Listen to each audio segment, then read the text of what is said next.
Good afternoon. My name is Michael Matheson Miller, and on behalf of the Acton Institute, I am delighted to welcome you to this 2022 Poverty Cure Summit. So Poverty Cure, we started over 10 years ago, and the idea of Poverty Cure was really to think about entrepreneurial solutions to poverty in the developing world.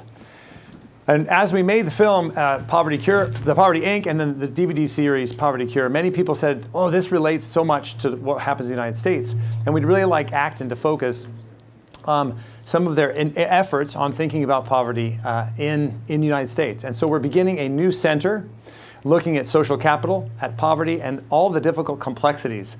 And so part of what we're going to do here at the Poverty Cure Summit is we're going to deal with both questions of international poverty, global poverty, and poverty in the United States. And at the center, really, of Poverty Cure's idea and the Acton Institute is the human person. The human person is at the center of the economy. And too often, in our work in caring for the poor and helping with the poor, we can easily make poor people an object of our charity, an object of our compassion, an object of our pity. And we can turn people into objects that we try to socially engineer instead of seeing human beings as protagonists of their own story of development. And as you know, this is a very complex topic. Good people can disagree. And there's no single solution to the problems of poverty. There's not a technical solution to the problems of sin, suffering, or death. And we live in a technocratic world where that's the way we tend to want to go.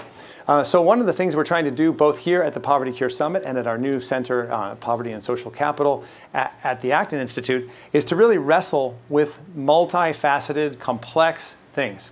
So I'm delighted to have many people on the panel today. We're going to have discussion, we're going to have debate, we're going to have disagreement. I'm happy very much where this is our first time we're doing a hybrid project. So we have people in a live audience and we have lots of people who've registered and are joining us online. And so COVID is now, in the 2020 when we did this, we were all online. So we're trying a new way of doing this. So we're going to get questions from you in the live audience and also questions from those of you who are watching online. So I'm delighted now to introduce our first panel, which will be on inflation and poverty, and to my colleague, Dr. Stephen Barrows, who is the COO of the Acton Institute, who will be our moderator. Stephen, thank you very much. Thank you, Michael. And again, welcome to everybody both internationally watching online as well as those in our studio audience. I'm delighted to kick off this panel by introducing our two distinguished panelists here. With me, I have David Bahnsen, who is founder and managing partner and chief investment officer of the Bahnsen Group, which is a bi-coastal private wealth management firm managing over $1.5 billion in assets. David is host of National Review's Capital Record podcast and is the author of several books, most recently, There's No Free Lunch, 250 Economic Truths. Welcome, David. Thank you. And since it's over $4 billion, I want to ensure all my clients we haven't lost $2.5 billion of their capital. I thought bios have to be updated every year.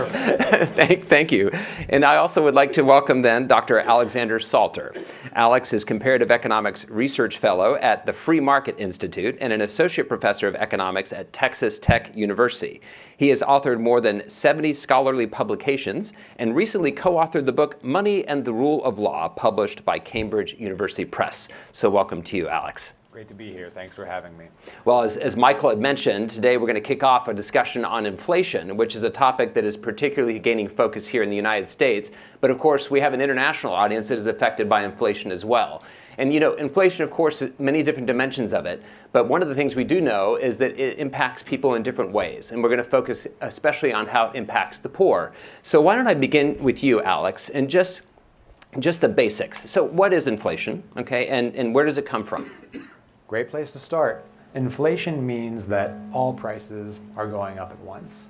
And it's important to distinguish inflation, which is a general increase in prices, from something like, the relative price of cars is changing, or the price of apples or pizza or specific goods and services.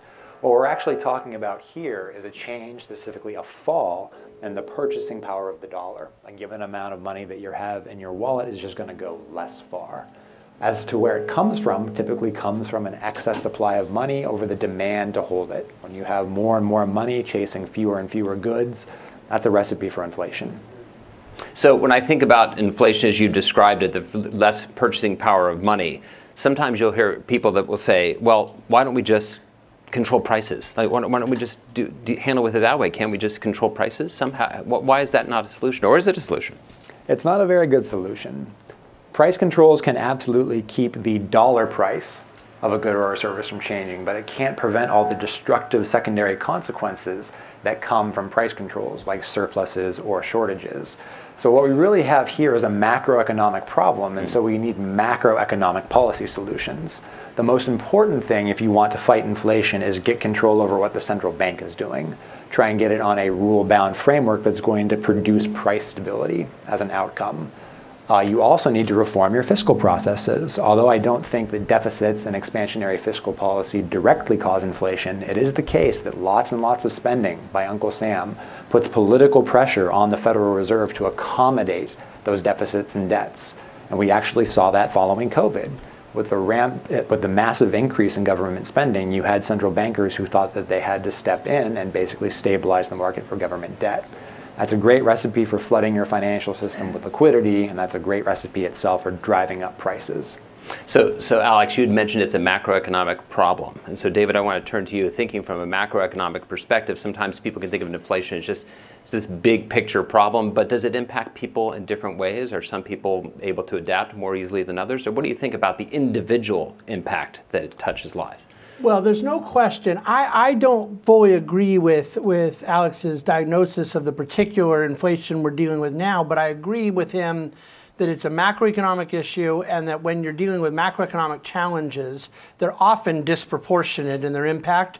And when we're talking about people of lower income facing higher prices, it is the ultimate regressive taxation. That higher consumer prices do not impact higher net worth people at the same degree that they do lower net worth people. And so an increase in the price level is disproportionately problematic for people of lower means.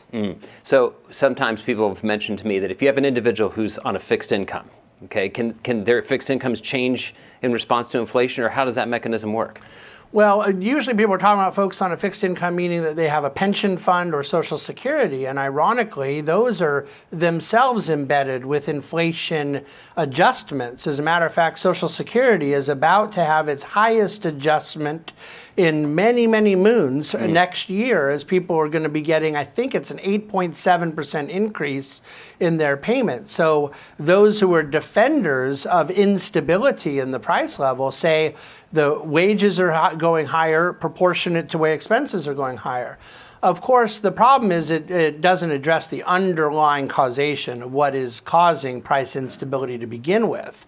But those on a fixed income, whether it's pensions or Social Security, usually have prices and wages going higher. So that's why economists generally want to look to real wages. They want to look to the impact of incomes going higher net of inflationary impact. So on the one hand, you have individuals that, it's going to affect people differently, and you talk about their net worth and how much they're perhaps able to adapt based on their net worth. I'm thinking about the day-to-day interactions of people when they go to the grocery store. Okay, so how does inflation affect people differently? And I'll turn to you, Alex, in this case. How does it impact people just in the what they see in their paycheck and what they see at the end of the month?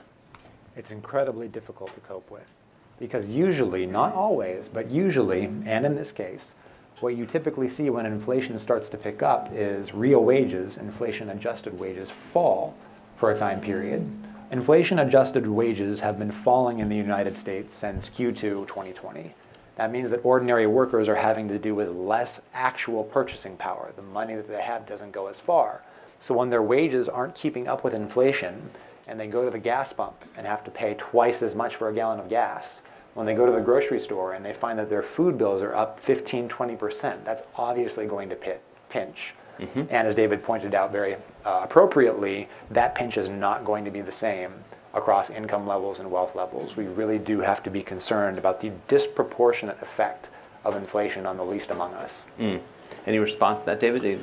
Yeah, the only thing I would say is that when we're talking about food prices being higher right now, and that food and gas prices are great examples of things where very candidly, I have no idea when my grocery bill goes higher, my gas costs go higher. It isn't something I see in the mix of a income and expense statement of my household. And for people of lower income and lower assets, they see it and it hurts them.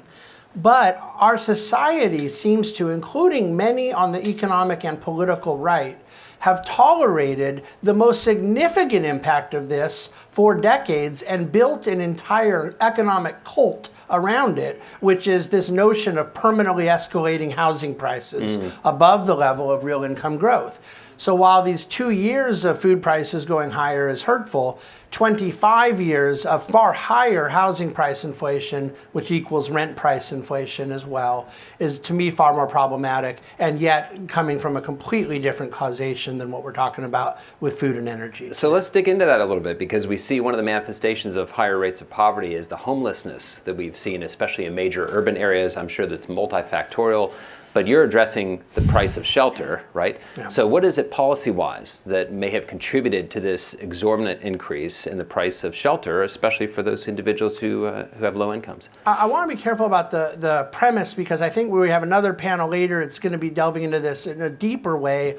And I'm not one who believes that the primary cause of homelessness is the cost of housing. I think that there are going to be other social conditions Sure. and other things that are really the heart of that matter. And yet, certainly overpriced housing, the lowest hanging fruit in diagnosing a problem is that rather than it costing 20, 25, 30, or 33% of one's take-home paycheck, it's costing 40, 45, or 50%. And when the paycheck's not expanding and that portion being spent on rent or mortgage is expanding, that's less money available for entertainment, for dining, for vacation, for time with family, for savings. So we have this massive downward pressure on savings. The U.S. is a pitiful savings country. And when you have declining savings, you have declining investment. When you have declining investment, you have declining productivity. Declining productivity equals declining growth. So that basic calculus I just provided is my argument for why anything that impacts the ability to save robustly leads to declining growth in the long term. I think it's the economic moral problem of our day. So there, you're speaking about economic growth, which is effectively the other side of the ledger. So I'd like to ask Alex, when it comes to the supply side, okay, economic growth effectively being that factor here, does supply play into price stability in the inflation problems that we're seeing today, or is it mostly instability based on demand or monetary policy? It does. It does play some of a role. So going back to the basic definition of inflation, where it comes from, too much money chasing too few goods. The quantity of goods and services available is a supply side consideration about how productive your economy is, how good we are at turning inputs into outputs, making stuff. And so you've heard a lot, I'm sure, in the popular press about the war in Ukraine, global supply chain problems, all of these things making production in general harder. All else being equal, that does drive up prices. We're not saying the supply side doesn't matter, but when you actually look under the hood and try and figure out just how much of this is supply side versus just how much of this is demand side, more and more we're getting evidence that, yeah, this is actually a problem of liquidity. This is actually a problem of purchasing power.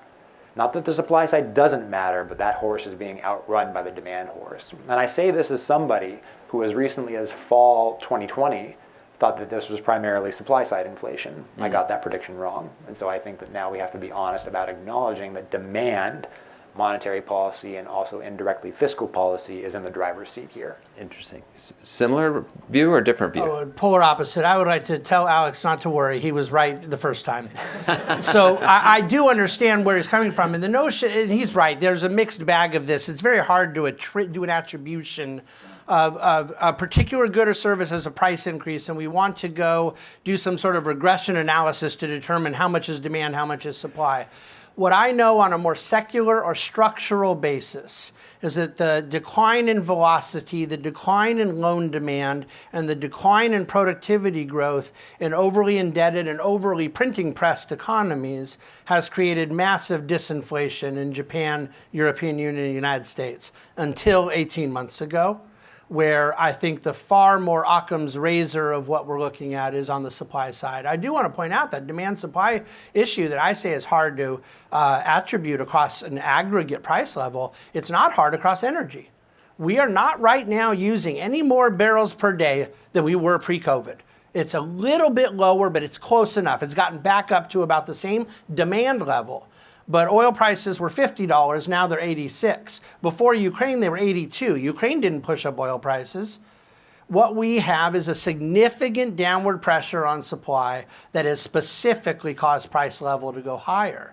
I would argue, again, from an Occam's razor standpoint, because I accept Alex's argument that there is demand, you can't go drop those kind of stimulus checks they dropped and not have it have an impact. But I think it pushed goods prices higher, and they're coming straight back down. And that they didn't go as higher in Europe. They didn't go higher in Japan, barely at all. But in the United States, the supply side impact, to me, I think the more logical explanation is the severity of a shutdown followed by an incredibly robust reopening. Our society was ready to get back to life.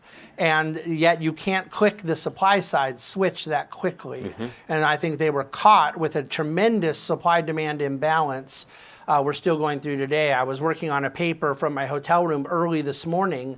The Shanghai to LA cost of shipping a container was something around $1,600. I think that's for a 40-pound container prior to COVID. It got up to $15,000. It's now back down to $2,000. So those were clearly supply side inputs into the price level, again, from shutdowns on either side of the world and other related issues with labor and so forth. So I can go on and on. It's one of my favorite topics. I think that we're in agreement philosophically. Sure. And I think a lot of people they quote Milton Friedman of inflation is always a monetary phenomena, and they ignore the second half of the case for it, that it is too much money chasing too few goods. I think that what they have done, if I want to blame the Fed, is specific to asset prices, those things in the economy that are levered. That's where I'm so critical of housing policy and where I invite disinflation. I don't want to see people see their mortgage payments go higher. I don't want a 7 or 8% mortgage rate forever. But I think that was so distorted and affordability was so challenged, and that the Fed had a specific control there. I don't think they can set the Fed funds rate whatever they want. If they don't turn on the rigs in Oklahoma, they're not getting oil prices down. So from a historical standpoint, you're addressing the current situation. Yeah. Are there other times, of course, in history where it would not be necessarily driven mostly by the supply side? So, for example, I think of other countries right now. Argentina, they're facing 50% annual inflation. We've had historic instances where it's been in the thousands of percents and so forth. So, what's the distinction between what we're experiencing with 8%, which is quite phenomenal for the United States, something we haven't seen for 4 decades, right? Versus those other, and I'll turn to you, Dr. Salter. What do you think about those historic hyperinflation situations? Are there a supply emphasis or a demand emphasis, or what do you find there? When you get inflation that high, when we're talking about 50%, 90% inflation per year, that's just straight up printing press finance. That's running the printing presses to finance government expenditures rather than trying to, say, raise taxes or budget more prudently. And what's really interesting about Argentina is that you can compare it to another country in Latin America, Ecuador. Because right around the time that Ecuador dollarized, they officially adopted the US dollar and, in essence, subcontracted their monetary policy to the Federal Reserve. Argentina dropped its currency board and didn't back the peso with anything. Since that time, inflation has been high and unstable in Argentina, and it's been low and stable in Ecuador. Right away, that's an indication of, one, the importance of politics, political pressure on domestic central banking institutions, and how maybe if you don't have robust support against populist political movements, the least bad thing that you can do is outsource your monetary policy to a country that's doing it comparatively better.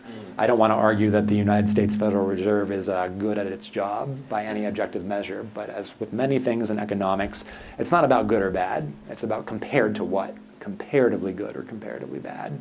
So I want to talk a little bit about behavior and what happens when you have a high inflationary environment. I was listening to Russ Roberts' Econ Talk podcast not long ago, and he had a guest, Devin Zugel, I think is her name, and she was speaking about Argentina specifically. She said, this is what's happening. So an individual gets their paycheck, and they know what's going to happen if they don't spend their money right away. But they can't necessarily spend it on stuff that's going to be, non-durable goods. So they go out and actually buy pallets of bricks. Pallets of bricks. So why would they buy pallets of bricks? What's the motivating factor behind pallets of bricks as opposed to going and spending at the grocery store?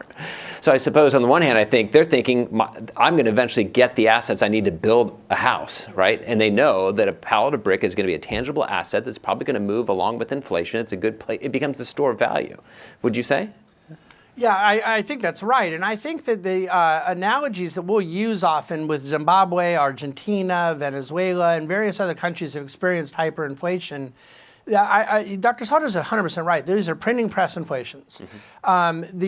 The problem I have is that there's a significant apples to oranges in diagnosing American inflationary problems, the productive capacity of the country, and of course, we do not monetize the liability. The Fed, in purchasing treasury bonds, those bonds have to be paid back. And so it becomes a credit to a bank, sits on the balance sheet of the Fed and it sits on the bank as an excess reserve. So there is still an asset and a liability. It is not literally monetizing the liability the way they have in these third world countries. So we don't have that level of printing press inflation. What we do have, though, when I say they haven't created an earthquake, I'm saying they have created a hurricane. It's a different natural disaster. Sure. They've distorted asset prices, and they've done a lot of things that have put downward pressure on productivity, which I think is the great economic sin. It's just a different sin than the hyperinflation of these third world countries. So let's think a little bit more about places like Argentina. And you'd mentioned earlier, Dr. Sauter, the idea of sort of we're doing relatively less severe in the inflation we're experiencing. It's a comparative situation. It's kind of interesting that we have inflation here in the United States that we haven't seen in 40 years, and at the same time, the dollar's getting immensely strong. Okay, so what does that tell us, and what are the implications from a developing world perspective when they suddenly see, wow, dollars are really expensive? So, and what are your thoughts on that? It's an interesting coincidence, isn't it? Because usually you don't see those things happening simultaneously. But we do have the ability to explain this. It just comes down to supply and demand. There's a global market for dollars, demand for dollars, supply for dollars that depends on ultimately wanting to purchase U.S. goods and services, or what's more likely, U.S. assets. And so when you compare what's going on with total purchasing power, nominal gross domestic product, basically total spending on all final goods and services, you look at what's happening in the United States post-COVID, nominal GDP very quickly caught back up to where it was in terms of the old school trend line before COVID, and now we're significantly over. Which is why I do think that even though there are supply side difficulties, we definitely do have a demand side problem too. If you look at what's going on monetarily in the Latin American countries and the places where inflation is high, you see rising nominal income that's almost entirely attributable to the fact that just everything is getting more expensive faster and faster and faster. And in terms of real economic productivity, cars, houses, services that might be valuable, those are just not getting any easier to produce. You have demand massively outrunning supply with no corresponding productivity increases. We shouldn't be surprised that prices are going up very, very fast, and that the US economy is sort of the fastest of slow horses when it comes to inflation. That's great. So I want to remind the audience, both in studio and online, that you're free to ask questions. So if you have a question, there are microphones around, and when you have the microphone in your hand, I'll reach out in the studio audience and ask you to ask your question. And for those online, please feel free to use the chat space. You can submit a question on the chat space, and those are being vetted by the team here, and they'll pick certain questions to propose for me to ask. So just a friendly reminder to feel free to ask questions. So thinking a little bit more about the developing world, the relative demand for the dollar, how it's getting stronger, and the potential implications. So if I'm a aspiring entrepreneur in an emerging economy, and I'm looking to find ways to have people invest in me, I would think that much of that investment would come from the developed world. What are the prospects for people when the dollar gets particularly strong for them to be able to have access to capital, or perhaps pay back debts in an inflationary environment? Any thoughts on that from an international perspective? You're an entrepreneur in a developing world, and you're wondering, what's this portend for my business? Yeah, it's interesting that the way you ask the question, because it is the opposite of the way you're asking from the person in the seat of being an emerging country entrepreneur. Correct. Where, of course, I'm used to dealing with it from the vantage point of investors in the U.S. looking at opportunities elsewhere, and it's an opposite position. The strengthening U.S. dollar is a problem in an emerging country where there's dollar-denominated debt that has to be paid back, and it's more expensive what they're paying it back with. But I would say that in a way, I think Dr. Sauter is almost understating the point he's making. This strong dollar right now is a very difficult counterfactual to the demand-side inflation thesis. And so I would argue that the emerging country entrepreneur has to make a decision and develop a strategy around where the puck is going, not where it is. The dollar strength, by the way, and I think you'd agree with this, has primarily been vis-a-vis other developing countries in the last 18 months. Euro has gotten crushed, yen has gotten crushed. Even for the first time in a while, the China yuan is down versus dollar. It's been the opposite for most of the last 10 years. Some emerging economies, their currency is advanced against the dollar. I believe peso, it's a much different story in Brazil, Mexico than it is for a lot of the developed world. But in those emerging countries, they have to analyze what their own country's currency outlook may be and develop an investment strategy around where they believe that will go a year out from now. I would not expect that if we're near the tail end of where the Fed tightening is, the dollar strengthening will continue much further. I think that there is room for a significant weakening, which could actually attract a lot of investment capital into emerging countries. That's the way we're viewing it at my investment firm, that there will be opportunity in the period ahead, but it has been a headwind in the last 2 years. So let me think this out. I'm going to think out loud, and correct me if I'm thinking of this wrong. If I'm in the developing world and I'm trying to acquire capital, let's go with that first, and we'll talk about the debt aspect. So I'm trying to acquire capital for my business. Interest rates are going up in the United States. Capital sees that the return is getting higher there, so capital would tend to flow out of the developing country into the United States and perhaps not have as much investment presently. Maybe in the future it will if the dollar weakens. Is that the sort of... Well, that answers half of the equation. The problem is the other half, that when you look to interest rate differentials to determine currency strength, it doesn't speak to the other things, trade imbalances or domestic economic growth. And so fundamentally, where there are countries that are in the developing world that I believe are in a stronger position of monetary leverage than the U.S. is, and many countries who are in a weaker. So Argentina and what were some of the, I think you used, I brought up Venezuela, Zimbabwe. There's countries like that are in a different position. But there are countries, I expect their central banks, emerging economies, to be in a position of cutting next year, and that will probably produce a different result. So again, the currency strength, interest rate differentials, and economic outlook all have to be factored in together. So I should have done the economist trick and said all other things being equal, ceteris paribus. Yes, so, okay, right. yes.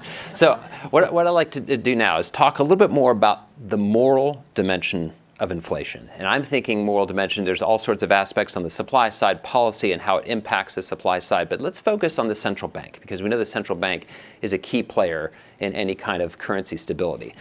Does Christian faith, religious faith, speak to this issue? And how should we think about a stable currency within a market environment where individuals have property, they want to trade their property, they want to spend their money? What does religious values teach us about stable money? We'll start with you, Alex. That's a great question. I don't think that there's necessarily a monetary policy built into Christianity, for example, but I do think that there are valuable lessons that we can and should take from various faith traditions. For example, the Torah contains at least 20 references to the shekel of the sanctuary, which was this idea that you need a coin, a currency of fixed weight, to maintain honest weights and measures for dealings. The fathers of the church regularly analogize sin and the passions by making reference to a faulty coin. And later on, you have some of the great natural law theologians making arguments about why it's fundamentally unjust for, say, a sovereign to start coin clipping or to do other things to dilute the value of the currency. And so I think that when we look at the moral aspects of inflation, one thing that we get from Christian teaching is that this is a basic honesty and integrity issue. And it's not that you necessarily need the purchasing power of the monetary unit to never change. I'm not saying that that's an implication. But you do want to make sure that whatever monetary institution or regime you embrace, it's at least providing stability, especially for the least among us, to make sure that they are able to engage commercial society, provide for themselves, provide for their loved ones in a way that does not deprive them of the fruits of their wages. Interesting. And if I understand history correctly, there were clearer times, even in an era where it was primarily gold coins, where the sovereign would do exactly as you said, either dilute the value by making it less pure metal, or outright clipping, shaving the edges of the coin to dilute the value of that coin. Anything to add on that from a moral standpoint? I agree with both sides of what he said. That from a principle-based standpoint, I adhere to the principle of stable money and believe that, particularly in the American economic tradition, a strong dollar ought to be the driving force of American economic policy. I would also agree that I don't think there is a normative specificity laid out in Scripture as to how to achieve that stable currency.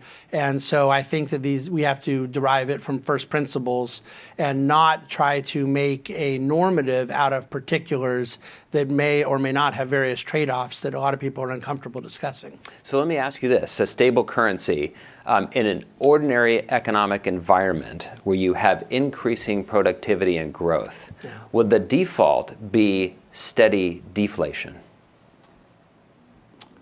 If the money supply is not being increased. But then I would argue that we would violate the principle that Alex and I are adhering. We don't want to hurt the least among us. And I believe that to have a significant deflation from a growing economy, so in other words, this was the other side of Milton Friedman's great doctrine. If the money supply does not go higher with the size of goods and services, and you create that level of deflation, you distort the ability to do economic calculation. Interesting. Any response to that, Alex, on the idea of a natural deflation? If suppose you had a fixed money supply, in that kind of scenario. I agree that if the money supply were fixed or were growing at a fixed rate and the economy were growing faster, all else that would being equal, that would put deflationary pressure on the economy, and that you would expect goods and service prices to, at minimum, grow more slowly or else start coming down. We do know that demand-side deflation can be massively pernicious for an economy. Exhibit A, the Great Depression, that's no good. Sure. I'm more optimistic about supply-side deflation. I don't necessarily see a problem with reduced expensiveness of goods and services in terms of the monetary unit, so long as they're driven by fundamental productivity increases. There may come a point where you might say, well, there's some costliness to adjusting contracts, and to the extent that the productivity gains are not affecting all sectors equally, that perhaps might pose some kind of a calculation problem that's hard on entrepreneurs. And I grant the force of that objection, but ultimately I think that supply-side price decreases are a fundamentally different thing, and that they're mostly benign and are much easier to deal with. 100% correct. It's just, it's so different that it isn't even the same vocabulary. Supply side deflation, if it were isolated, we would always think of as a positive. But when we speak to periods of a debt deflation cycle, they are always demand side. And the word debt needs to be entered in this. In overly indebted economies, that's where deflation catches into a negative feedback loop. And was the ultimate debt deflation in American history was the Great Depression. A more miniature version of it was out of the GFC 14 years ago. But no, nobody who lives through a deflationary cycle, which again, this vocabulary is inferring demand side, and then the dry up in investment that it would create, and the fact that Irving Fisher's thesis here on debt essentially not going down as you're paying it down in a deflationary environment, that's a super cycle nobody wants to comprehend. Exactly. Yeah. Well, I'm going to turn here we have a question from the online audience. We've talked quite a bit about the economic dimension. Here's another aspect. It says, in Pakistan, inflation is currently high due to economic and political instability. How does instability impact inflation?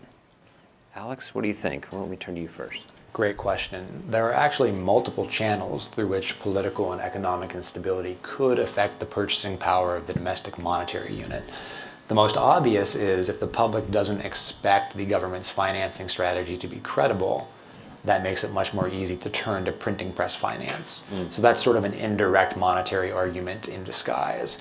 But that's perhaps not the only thing that could happen. If you buy what's called the fiscal theory of the price level, which is being promulgated by John Cochrane at the Hoover Institution, one possible explanation is if we don't ultimately think that the government is going to be able to meet its debt obligations, then investors are going to want to basically get out of their securities positions, provided those securities are denominated in the currency in question. And so that liquidation might actually cause to monetary instability. It's not quite the same thing as the central banking printing money story, but it does nonetheless have to do with political instability interacting with fiscal and monetary instability.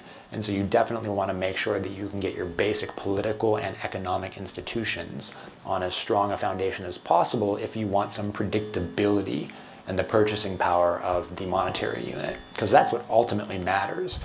Even a little bit of inflation is okay as long as you know it's coming and as long as prediction matches anticipations. because then you can make long-term plans, and that helps markets work better. So I'm going to flip the question a bit from the individual who submitted it. Does inflation naturally then lead to instability, political instability? And can we give examples of where that might have recently happened or could continue to happen? I mean, we brought up Argentina. At one point, they had a significant political instability with around 2000 when their currency crashed. But other instances where that would be harming the population and markets because inflation led to that. Oh, I think you're about to see some political change in 6 days in this country as a result of the inflation story. I think that there is a negative feedback loop that is created with inflation and political instability. And again, I don't mean to stay on this hobby horse. We're here to talk about inflation, but deflation is a necessary corollary. All that can be said about political instability causing or coming out of inflation can be said about the non-benign forms of deflation as well. And I think we have a precedent of that in history. The instability that the Bank of Japan has created is entirely deflationary, yet has resulted in 30 plus years of no economic growth. So there's two sides to the coin, both of which I don't like, and both of which I would want to solve the same way, which is from actions and a policy framework that lend themselves to credibility, truth-telling, and stability. And that solves for both inflationary disruptions and, I think, deflationary ones. Another question coming online, that's whether or not inflation in the developed world will then lead to inflation in the developing world. And specifically, think of monetary institutions. In this case, they're invoking the IMF. Is there a connection there with the IMF, or is this central bank driven, or what have you? So what do you think? Is there a connection between what the United States is experiencing right now with higher rates of inflation? Of course, not anything compared to what other countries have experienced. But would there be a natural tendency for other central banks to engage in inflationary policy? There can be, especially if you have a domestic currency unit, that's directly or indirectly tied to the dollar. That's one great way to import your inflation from somebody else. To the extent that global inflation right now is truly global and supply side, and we've acknowledged that those factors do matter, that's going to happen independently of your central banking strategy or your monetary strategy. So in terms of what's actually going on there, I think what you're going to observe is that central banks around the world, which almost all operate according to discretion, basically policymakers have a lot of leeway to change policy on the fly, which I don't necessarily think is a good thing. But that's going to give them the freedom to pivot, but that very freedom might actually create the lack of credibility and predictability that causes domestic prices to keep on going higher. So discretionary policy, and in this case, the United States Federal Reserve is engaging in its discretionary policy in response to what they're observing in terms of inflation. And that typically entails different tools. We see interest rates going up, right? And so now you're having individuals talk about, well, they're going to have to end up driving the economy into recession, that a soft landing, so to speak, is not in the cards. Now there's a big debate on that.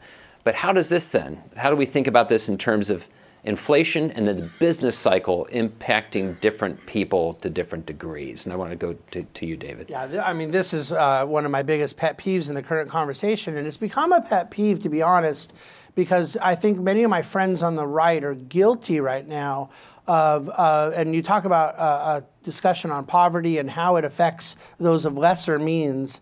Higher interest rates can bring down asset prices, but they cannot really do great damage to the quality of life of higher income, higher asset people. Stock portfolios can come up and down, real estate can come up or down. Usually they're liquid enough they can go buy assets at lower prices.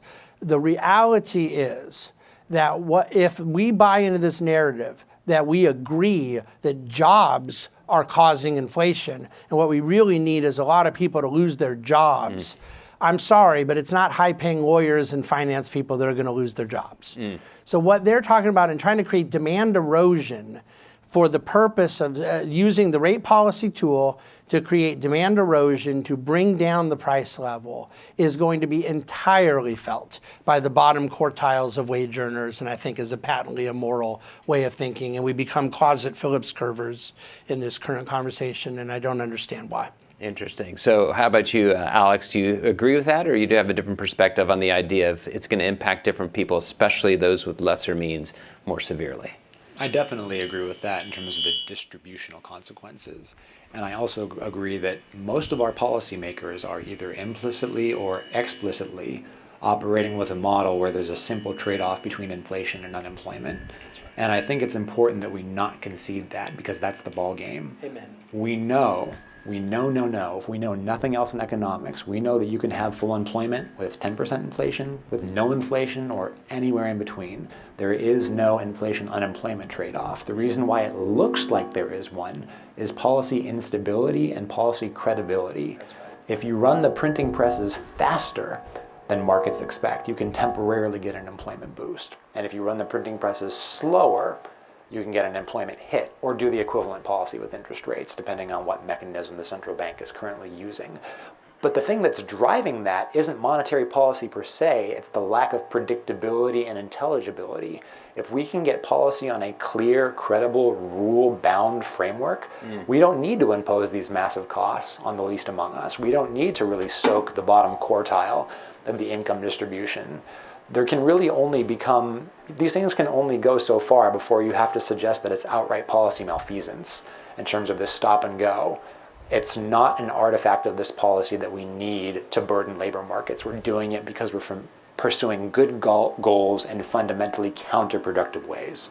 So that's interesting because, of course, people have been focused, I would say, mostly on the central bank. But we have a question from online that I think is another important aspect to consider, and that's the fiscal side of this. And specifically, the question is, what tax policies should government enact in response to inflation? Is there a tax dimension here that should be addressed that maybe they're not addressing in the way that it ought to be addressed? How about you, David? What do you think? Well, I think a lot of people know what I'm about to say. And yes, I would prefer, as a fully converted, baptized, and practicing supply-sider, I would prefer that we provide incentive to produce goods and services. And even if there's some disagreement between like-minded colleagues like myself and Alex on what the attribution is between supply and demand side, everybody's in agreement the supply side is a part of this. I do think historically that we've given too much credit to Paul Volcker for his role in bringing down inflation in the 80s. I think that we have not given enough credit to Reagan and Kemp and Laffer and the role that a declining marginal tax rate burden and deregulation and stability and national energy policy. We were heavily investing in more rigs for oil and gas production, and I think that's a vital part of this conversation is national energy policy. But I would prefer, all things being equal, to see more incentives to produce, which comes from lower marginal cost on corporate profits, investment income, and personal income. However, it's politically untenable because of the spending environment, and my critique of the spending environment is a very nonpartisan or bipartisan critique. And so I would prefer to have a more robust conversation about realistic tax policy that could drive down prices and drive up productivity, which is the great need of the couple of decades in front of us. But I don't think we can have a real tax reform conversation until we have a right-sized government. Any different perspective, Alex, on the fiscal dimension here, or you agree that it's largely an issue we need to make sure we have additional tax policies that are conducive to economic growth? I'm in 100% agreement. I love low taxes. I prefer taxes to be lower. At the same time, you can't continue to have a fiscal process where you deficit spend to bestow benefits on existing interest groups and then basically say the political process is going to assign the requisite tax liability to voters who aren't even born yet. That's fundamentally wrong, in addition to being economically counterproductive.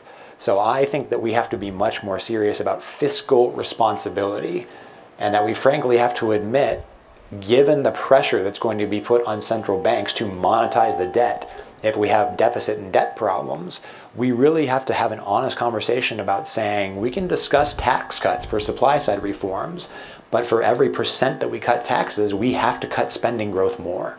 And if we're not actually willing to do that, honest public finance and the continuity of our political institutions pretty much demands that we at least take in enough revenue to meet the obligations that we're ongoing. And so I can't believe I'm saying this, but we need a fiscally responsible policy that does not necessarily include tax cuts unless we're getting spending cuts too. So otherwise, the temptation, I suppose, might be to eventually start clipping the coins, right? I mean, that's what happens in much of the developing world. So I know we've addressed a number of different dimensions here of inflation. And one of the questions online, we're going to kind of go back to sort of a fundamental distinction. And maybe, David, you could clarify this. Somebody asked, can you speak to the difference between asset inflation and goods and services inflation? Yes. Well, for one thing, you just alluded to the temptation to start trimming coins again. And this is something Milton Friedman joked with Phil Donahue about in the late 1970s. The biggest difference between asset inflation is none of you mind it. Everybody likes asset inflation when it's their house going up in value, when it's their stock portfolio going up in value. And nobody likes consumer goods inflation when they have to pay more for toothpaste or an airplane ticket to Hawaii. And so is there a different causation? I mean, this is where I think the attempt to define inflation around an aggregate price level, which is where we started the conversation, is one of the challenges. I'm very sensitive to a lot of the Austrian critique that I'm not convinced such thing as a price level exists. But to the extent it does, it's totally immeasurable and has changed in the 2 seconds it took me to say that. That I think that when you're talking about various goods and services in an economy, talking about the price level is like talking about the weather in America, like the average weather. It doesn't matter what the average weather is to a golfer in Florida or a family vacation in Wisconsin. There's specific issues, and that's where asset price inflation is a specific aspect. Why do assets inflate generally, artificially? It's at the interest rate. This is where I'm very sensitive to the fact that the Fed holds the lever by controlling the cost of capital. But the kind of bargain we made, which has destroyed productivity, is that we've enabled asset prices to go higher by artificially suppressing the risk-free rate that they're priced against, but then incentivize companies to invest more in levered finance and less in productive growth. And so we first of all kept alive zombie companies. You could argue that's a good thing. The companies aren't laying people off. But if that company is, there's a sort of creative destruction issue here. We're suppressing it, and we think we're doing a good thing. But in reality, Japan learned this the hard way, keeping banks alive for 20 years, that their debts need to be liquidated, and they need to go off to pasture. It doesn't help anyone in the long term. Our economy is suffering with 1.6% real GDP growth for 14 years in an economy that for 70 years grew at double that. That's net of inflation. It's unacceptable. Right now, labor productivity growth is negative. And so to me, asset price inflation comes from federal, what did you call it? The discretionary Fed policy. I refer to interventionist Fed policy, but it's a lack of rules-based monetary policy. And I think both Alex and I are in favor of some rules-based framework. But what I don't believe is that the Fed creativity that affects asset price inflation is related to what causes grocery store inflation. I see those as two different things. So they're two different things, but it almost seems to illustrate the heart of the matter of why this disproportionately hurts the poor, yes? Because the poor do not have as many assets, and they're spending on goods and services the whole paycheck, right? And suddenly the paycheck doesn't purchase as much as they had before. So let me ask you this. You talked a little bit about different types, discretionary versus rule-based monetary policy. This is going to be a little bit outside the framework we've discussed before, but a new potential technology has come about that could change finance, and of course that's cryptocurrency. And I'm not promoting Bitcoin here or anything, but if you had something like central bank digital currencies or a cryptocurrency-based monetary system, could that create an environment where institutions would create rules that are more effective to follow? And I'll start with you, Alex. Yeah, that's a possibility. There are some really exciting things happening in terms of monetary institutional innovations. I would say, though, that central bank digital currencies are not among them. That's one that I'm particularly scared of, for the simple reason that if you have a central bank digital currency, you can kiss any and all financial privacy goodbye. They're going to have a complete record of every single thing that you do. They're going to be able to micromanage you a lot more effectively.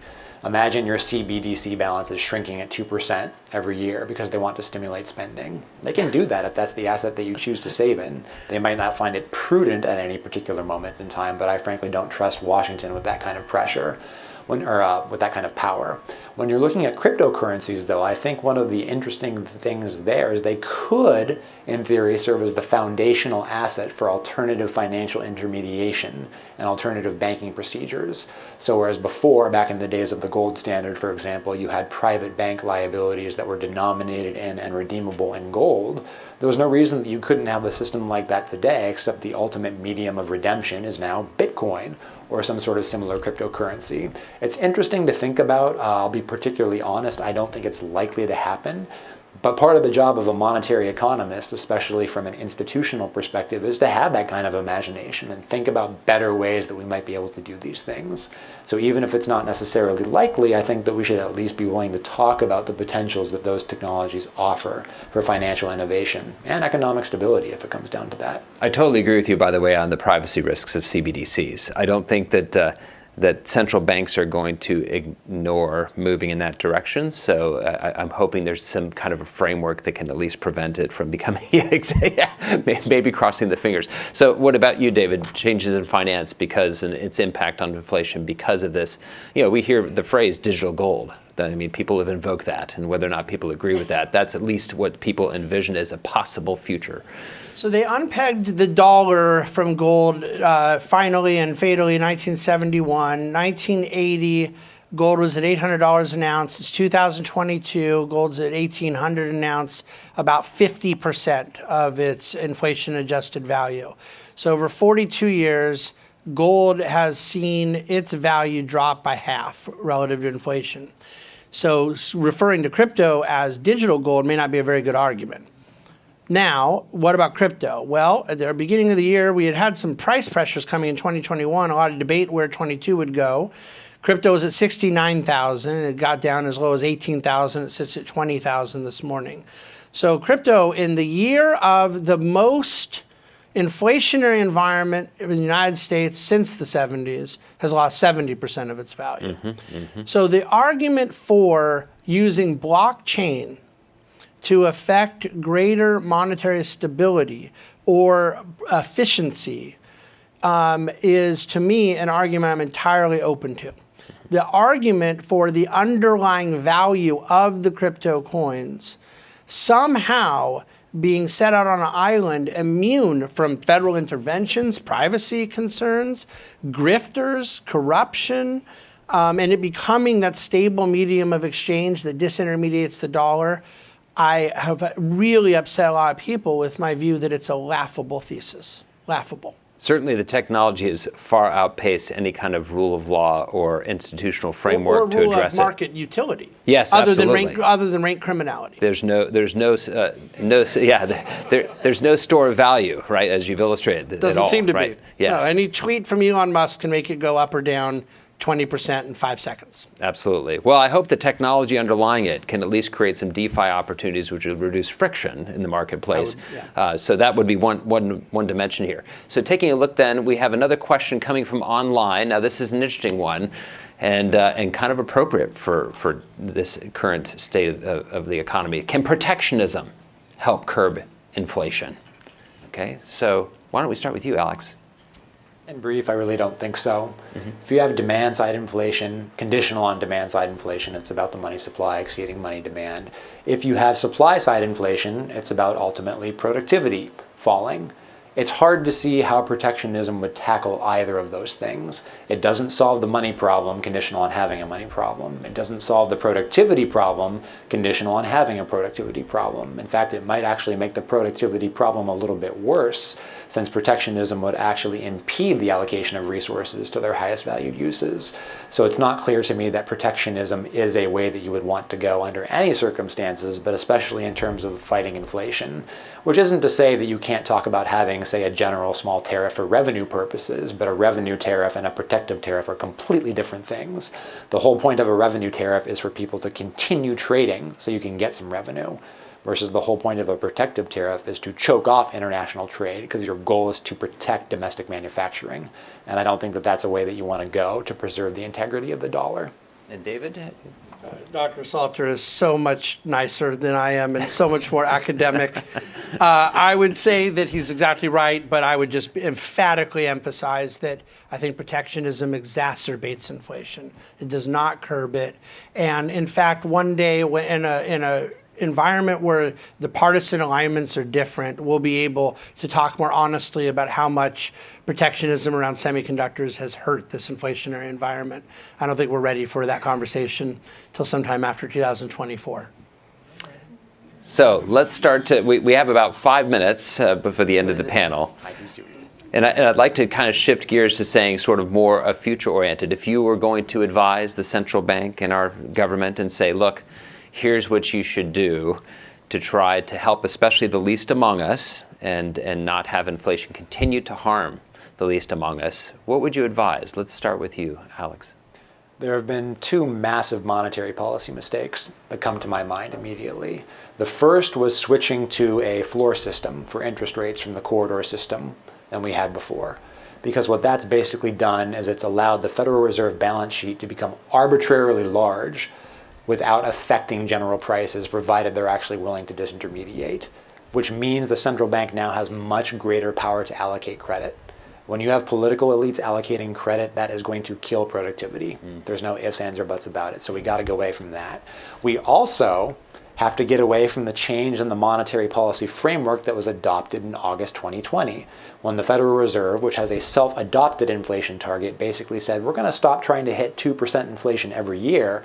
Now we're going to try and hit it on average over a number of years. Well, okay, that might sound good in terms of flexibility, but what's the actual concrete path of the price level of the dollar's purchasing power we're going for? And we don't know.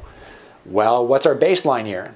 We don't know. Take our word for it. We're doing just fine. We have investigated ourselves and found that we've done a fantastic job. This is a terrible system for credibility. This is a terrible system for anchoring market expectations, which is a crucial component of sound money. So even if we can't get a genuine rules-bound framework imposed by Congress, which is something that I would like to see, at minimum, can't we just stop shooting ourselves in the foot? Is that so much to ask for? Excellent. David? I love what he has said there. I think that one of the things I would do, much like there was sort of a quasi-commitment of Republican candidates that they would clear their Supreme Court justices through the Federalist Society if they were going to get the support of the certain partisan organizations. I would like to say that any central bank appointee has to get the support and approval of the Acton Institute. I love it. I love it. But I think that primarily it comes with people. If you believe economics is a study of human action, as I do, I think that we have monetary policy institutionally that's been designed and altered and implemented over time by people. And Chairman Powell right now is in a very unenviable position, and I do not, for all the criticisms, and I have about 100 years of critique of the central bank in our country, I do believe in a central bank. I do believe in the need for rules-based monetary policy, and I believe in some form of lender of last resort. That's pretty much about all I believe, but that's enough. However, the creativity of monetary policy is evolving in a way that none of us can comprehend. And unlike this notion that Wall Street wanted it 14 years ago, Main Street's begging for it now. This idea that we believe, what's Powell doing? What's the Fed going to do to help make our lives better? We've deified the Fed across institutions and even in retail corners of American life. And it's totally unhealthy. And so I would like to see a generation, this won't happen quickly, it'll be a mustard seed dynamic, but we need incremental marginalization of the role the Fed plays in the economy, because I'm very confident in the productive capacity of American people to produce goods and services to enhance quality of life without the central bank manipulating the cost of capital. Fantastic closing remarks. I completely agree. And it's been a fantastic conversation with both of you. I'm so glad you were able to join us. So thank you once again.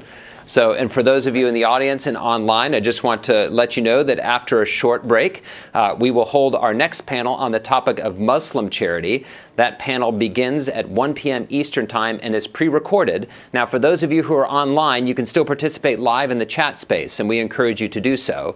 And then we will return in studio again at 2 p.m. promptly for the next panel live on stage called Hope for the City, Neighborhoods, Commerce, and Social Capital. Again, that will start promptly in the studio at 2 p.m. So thank you once again for joining us.